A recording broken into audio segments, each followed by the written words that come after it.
Hello and welcome. It's Season 8 of GT3 Championships, hosted by Apex Online Racing and Assetto Corsa Competizione.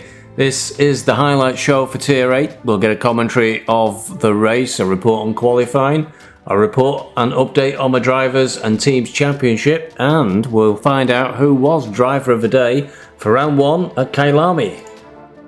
So beautiful weather at Kyalami, a nice warm sunny day as is usual for the opening round of GT3 Championships. Air temperature at 22 degrees and the all important track temperature being at 29 degrees, making it ideal conditions both for qualifying and for racing. Let's have a look at the outcome from qualifying. Daniel Durrett qualified in pole for Double Down Daniel team in his Lamborghini Huracan, setting a time of 1:40.854, which is incredibly fast, nearly 0.6 of a second ahead of Pius Bieler, who was in second place, also in a Lamborghini. Row 2, Michael Rattel alongside Radomir Kazerski. Row 3, Daniil Petrov alongside Dmitry Ogrodnikov of Crazy Fly Racing Team. Row 4, in P7, it's Michael Balici alongside Marcel Zigo. Row 5 in P9 is Pavel Popinako alongside Calvin Dasouza. Row 6 in P11 it's Simon Vazarik alongside Danny Martinez of BeesWax Racing. On row 7 in 13th place is Grigoris Dudka alongside Nikolai Koenig. Row 8 it's Danny Montero, the other Double Damn Daniel driver, also in a Lamborghini Huracan. Roman Curdel alongside. Row 9 in 17th it's Ricardo Fontau alongside Arnas Morkis. On row 10 in P19 is JP McKinley of Celtic Bromance. Alongside him is Lord Nem, who's in a team called No Name. Now Lord Nem normally drives for BeesWax Racing, so I was hoping he could have, done a little bit better than that, but I'll have a word with him afterwards. Row 11, Arda Keskin alongside Tom Tweedy. Row 12, Artos Ivanov alongside Zander Van Dijk of Eurocaf Club. Manuel Duke is on row 13 in P25, he's the other no-name driver, and alongside here is Janice Ruska. Row 14 is Zamir Radu alongside Carlos Alvarez. On row 15 in P29 it's Ibrahim El Magdoub, he's the other Eurocaf Club driver, alongside Dmitry Polyakov, he's the other Crazy Fly Racing Team driver. Row 16 P31 it's myself, Steve Bezic from BeesWax Racing, the first driver to be just over 2 seconds behind that pole time, alongside Andrei Ranihag of Hexagon Nation. Row 17 it's Halikan Toxos alongside Mads Jensen. And row 18 El Tigre Blanco alongside Dimitri Kranz. Dimitri failing to set a time in qualifying, so he's at the back of the field. And moving on to the main race, the drivers having just completed a full formation lap, coming back round to the start-finish straight in side-by-side formation in qualifying order, waiting for the lights to go green and start Season 8 of the GT3 Championship for Tier 8. Moving down the straight, the first corner is actually this kink, doesn't really count in many people's eyes. The one just up ahead, Crowthorne, is the first real corner on the track, very wide open entry into Crowthorne, and at the end of the straight it's sometimes an opportunity for an overtaking manoeuvre where you've got to be careful because there's really only one line through the next few corners up to what is technically turn 5 now, Barbecue. And there's a good spinner there in the middle of the pack wherever he gets around them, possibly too much throttle, coming out of the Barbecue corner. There's a short straight then into the sweeping right-hander of Sunset. Again, Sunset can offer some good overtaking opportunities if you can get a good exit from Barbecue. And then round a short straight up towards Clubhouse. Although Clubhouse looks inviting for an overtake opportunity, it's usually not very possible. It's usually just one line now between Clubhouse all the way up to Le Coupe, which is the hairpin at the top of the course, through the S's. Again, just one line through the S's. Sometimes you can get side by side on the way up to the hairpin. You've got to be wary because the track does sort of kink in and will catch the unwary drivers and pinch them together. Round the hairpin of Le Coupe, and it's downhill towards Mineshaft, big sweeping left-hander, lots of speed here, so usually no chance of an overtake. The best option next time for overtaking pass is here through the Crocodiles, It's a big wide open approach into that corner, and if you get up the inside you may possibly be able to outbrake your opponent. Past the sausage of death on Cheetah, catch many a driver out and through to the hairpin at Ingwe, and is round to finish the first lap of the GT3 Championship Season 8 opener. Picking up the action on lap 2, coming up towards the end of the lap, just going through Cheetah, and Ada Kerskin is trying to close in on the Ferrari of Roman Cordell. Coming through Cheetah, Kerskin gets up the inside alongside the Ferrari for Ingwe. Manages to keep it on the track and looks like he gets better traction there, coming out of the corner, passing the Ferrari down the main straight. Picking up lap 4, looks like a bit of an incident there between a couple of cars just as this bunch come through the corner. Maybe he put off Mads Jensen a little bit, but Steve Bezic gets up the inside going towards Sunset. He's trying to have a go at Granz as well. Doesn't quite manage to get past Granz, but does get past Jensen. Makes that pass. Moving the BeesWax Racing 833 car up into 25th place. Jensen dropping back to 26th. And lap 6, we pick up the dark blue Aston Martin of Ricardo Fontau. He's got Nikolai Koenig closing in on him quickly. Nikolai, a very experienced racer in Apex Online Racing, gets on the inside for Cheetah, gives him a big advantage straight through on the Aston. Fontau pushed down into 15th place as Nikolai moves up one place. He'll have his sights set next on Danny Martinez. Moving up to lap 7, we got Andre Ranihag attacking Mads Jensen, going up towards the hairpin at Le Cop. Andre gets the inside line, gets a good run down towards the mineshaft. Got the inside as well for mineshaft, but he'll be on the outside for the difficult right-hander of the Crocodiles. Jensen's not lifting off at all, so there's a lot of speed through mineshaft.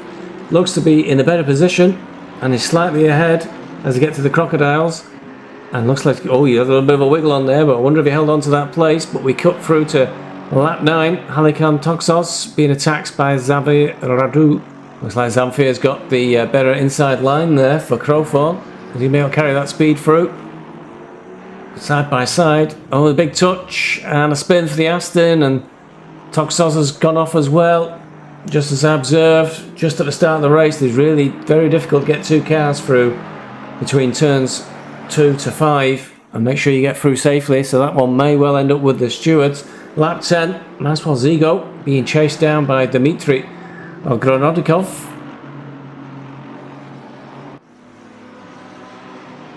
And Aston very wide there on the gravel trap. Is that what caused the pass to happen?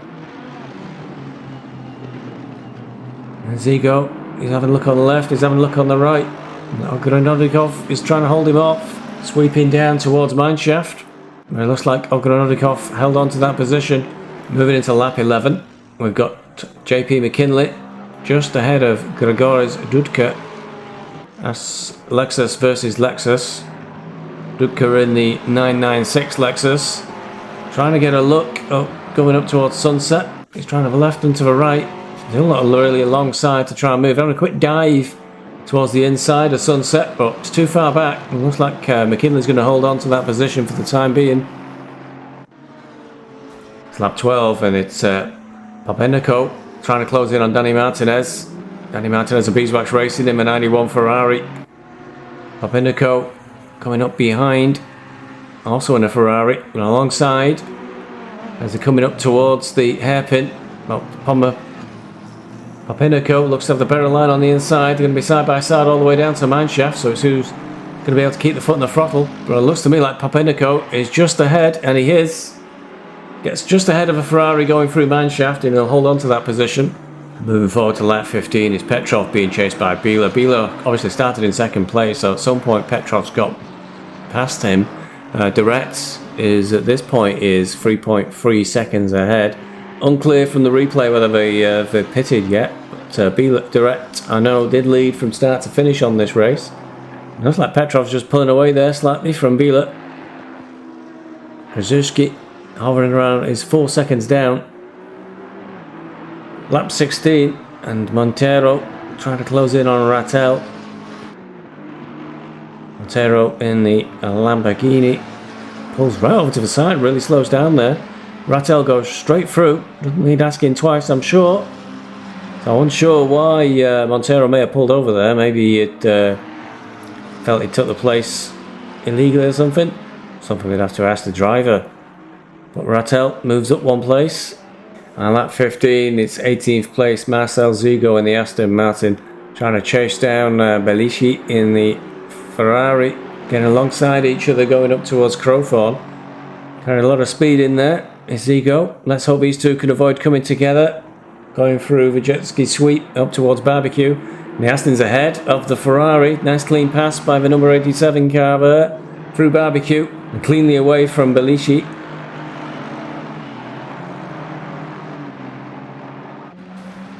Lap 16 and BeesWax Racing number 833 has already pitted. Going down the main straight, but it looks like Ricardo Fontao has got their pit stop timing just wrong, and they're going to tuck in just behind the Ferrari from BeesWax. And as we'll see later, Fontao stuck behind that Ferrari for a very long time. We're only 16 laps into the race when this happens. On lap 17 though, just one lap later, it must be the same again. Alvarez coming down the pit straight as Lord Nem emerges from the pits, and it looks like the Porsche of Lord Nem is going to end up just behind the Aston. So timing and performance in the pit stops quite critical in this race. Looks like Alvarez there will get into 19th place.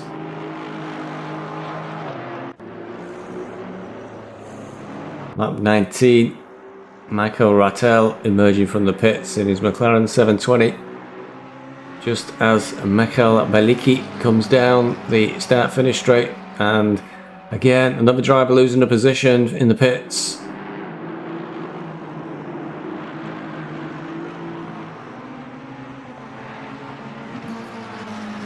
Oh, was that a tap on the back of the McLaren? I was hard to tell. Lap 23. Danny Petrov closing in on Mads Jensen. Jensen featured quite a lot in the action in this race. Petrov gets a really good line on the inside there. Very close to each other. Looks like Jensen got out of the throttle to avoid a collision. Petrov gets away with it, goes through Barbecue. He's got a good couple of cars length after Jensen had to lift to avoid a collision there.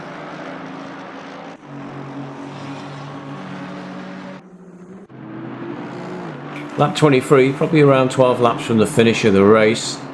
We've got Ogranov and Krzyzewski.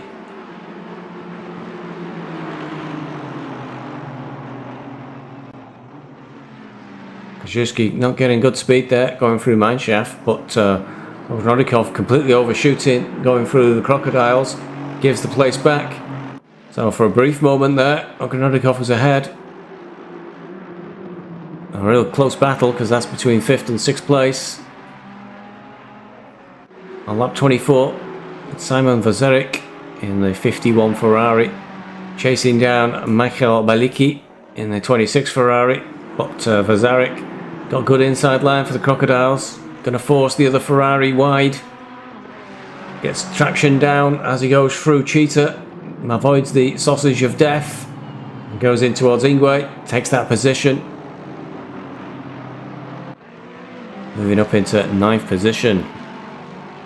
On lap 25 though, it was McKinley this time, attacking Ruska. Alexis closing in on the Ferrari, once again going through mineshaft, and it's towards the crocodiles. Sweeps right around the outside, but totally gets that break in long. I'll be really pleased to see that in the highlights. Will be McKinley. Completely fluffs that one. Ruska gets away, and he's got Lord Nem hovering around in the background, hoping to catch the Lexus there as it made a bit of a mistake. Maybe we'll put that in the end of season highlights, eh? Into lap 27 with the Michael Rattel trying to close in on Popinako. Gets a good run up the inside towards the hairpin at the top of the course. Looks like that corner's Rattel's. Popinako keeps his foot down though, tries to keep it tries to get back round, going down towards Mineshaft, but the McLaren is already just ahead. Sweeps through Mineshaft up towards the Crocodiles, take that position away. Lap 28, and we're with Janice Ruska and the Ferrari just going through Ingwe. They've gone a bit wide there, got a bit loose, and I think that may have given McKinley in the Lexus a good opportunity now to make up for the fluff the previous laps. Going through Crocodile, so he's going down the start-finish straight. He's easily ahead of the Ferrari going towards Crowthorne. And Ruska looking to have lost that place there, dropped to 15th, but McKinley's gone wide again going through Crowthorne, giving Ruska the opportunity, and Ruska's ahead. So Ruska does not lose the place. Lap 29, Mikhail Beliki in the 26 Ferrari being chased by Danny Montero. Danny very robust there, trying to get up the inside for the hairpin. Oh, and Beliki's gone wide, right into the gravel trap. Montero will be straight through, and a good few car lengths down the road. Montero dropping into Beliki, dropping into 9th place. Montero taking 8th. On lap 31, Lord Nem way wide there going through Ingwe. I think he's opened the opportunity there for Manuel Duque to go through his 2R teammates, although they can't think of a team name between the pair of them. Duque looks to be in a good position there going up towards Crowthorne. See, I'm sure that wouldn't happen to you, Lord Nem, if you'd have actually thought up a proper team name for yourself. Oh, still side by side though, going through Jutsuku sweep up towards Barbecue, so it looks like Nem may well hold on to that place. Well, lap 32, Zafir Radu in the Aston Martin taking a very tight line through Ingwe, trying to get up on Jensen. Oh, very side by side, nearly touched us then, but I think they got away with it. So Radu trying a very tight line to go up the inside, but it's not worked out, has it? Because Jensen's back in front down the start finish straight, so briefly in front for Radu. Jensen taking that wide line, got a better drive out the corner, and on lap 33, got Carlos Alvarez trying to close in on Tom Tweedy in the McLaren, the white McLaren there. The number 5. Aston Martin is Alvarez, and Tweedy just seemed to just slow down coming out of Barbecue. Seen that before. And Alvarez straight up the inside. There's another Aston Martin there that's in the mix that is not for position. And coming out of there, Alvarez back behind Tom Tweedy again. He nearly had him then, but didn't quite manage to pull it off. Ended up on the inside line for Sunset, and I don't think that was enough for him to take the position. Coming up to a race finish now. It's Daniel Durrett of Double Damn Daniel going through the last couple of corners. 12 seconds clear now of his closest rival. Easy run to the finish, and pole position, led every single lap of the race, and over the line for the victory for Dan Durrett. Our first round of season 8 of the GT3 Championship, so well done to him. And let's see how that will turn up on the championship table for the rest of the field. But before we get to that, let's have a look at potential candidates for driver of the day. First up, of course, has to be Dan Durrett, who on the first lap eased himself away by the end of the first corner. Already quite a number of car lengths gap there behind him. Easing away from the rest of the pack. Doesn't seem to be under any pressure whatsoever. Through Barbecue, down towards Sunset, with a nice clear track in front of him. And by the end of the first lap, was already 1.6 seconds clear of the rest of the field. A lead that Dan Durrett was never to let go, all the way through the race, even through the pit stops, led from start to finish. Second candidate for driver of the day, somewhat worryingly, is myself. So I started in 31st place following yet another poor qualifying session. If there's anything I cannot get right, it's qualifying. Through the first corners, and we kind of got a bit boxed in here with a number of cars around us. And there's, as we saw at the top of the show, there's a couple of spinners as we come out of Barbecue for the first time.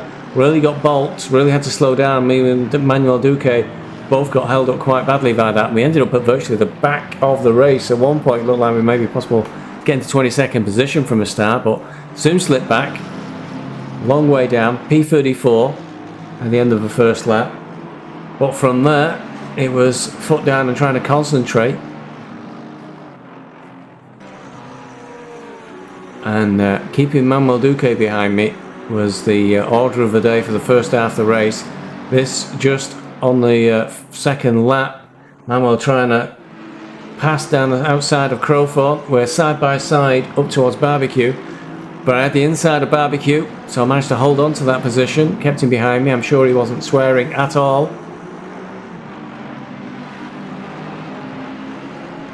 And then just 3 laps in, coming up towards out of Barbecue again towards Sunset.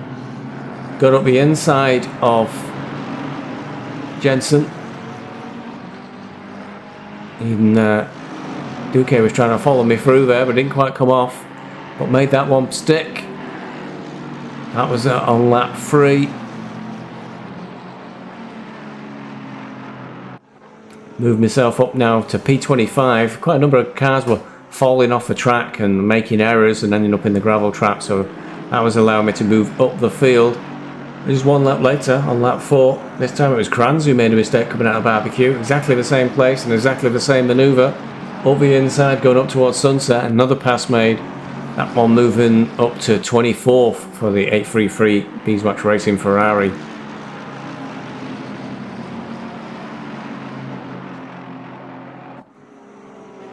After this, defending was the order of the day. Try and keep others behind me, and Manuel Duque eventually did end up behind me again, and then elected on 13th lap to pit to try and get away from me and perform an undercut.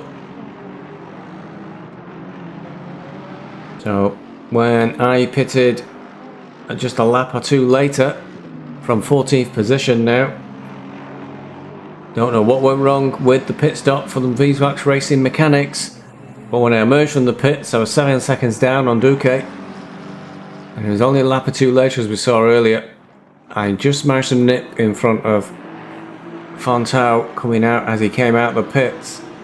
And that was on lap 16-17, and it wasn't until lap 29 that Fontau made a mistake going up towards the Crocodiles, and Fontau got up the inside, held him off for 13 laps, and I'm sure he was really pleased about that. Next up in line to try and get past me was Calvin Dasouza. Well, that was not to be. Held him off all the way to the end of the race. So in the end, finished in P21, having started in P31, so made up 10 places during the race, which not too bad at all. Next candidate for driver of the day was Janice Ruska, another driver in a Ferrari. We qualified in 26th place, but got a nice clean opening lap, avoiding all the trouble. On the outside of Barbecue, which allowed him to avoid the spinners, and that, there you go, just went just around the outside of the spinners. It's got a nice clean run and had good pace and kept a good clean race. Very uneventful race for Ruska. I couldn't find any overtakes. The only time when something really happened was when the 996 Dasouza Lexus went off, allowed Lord Nem, for whom Ruska was stuck behind for quite some time, to get through, but Ruska was not close enough to take advantage of that, eventually pitting from 18th place and re-emerged on lap 12, quite early on in the race to be pitting really, so he made his tyres last a long time on the second stint.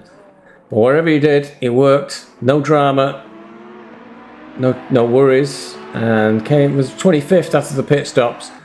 But coming in towards the end of the race, I managed to get up to 15th, so made up 11 places from his starting position, so a very good race all round really for Janice Ruska, although it was done on the quiet with very little drama, and he did seem quite pleased with that as he came across the line. Other honourable mentions have to go to Jensen, featured throughout the race, sometimes for the wrong reasons, sometimes for the right reasons, but started from qualifying position of P34 and finished in P25, so made up 9 positions during the race, so very good performance as well from Jensen. And a final honourable mention has to go to Manuel Duque.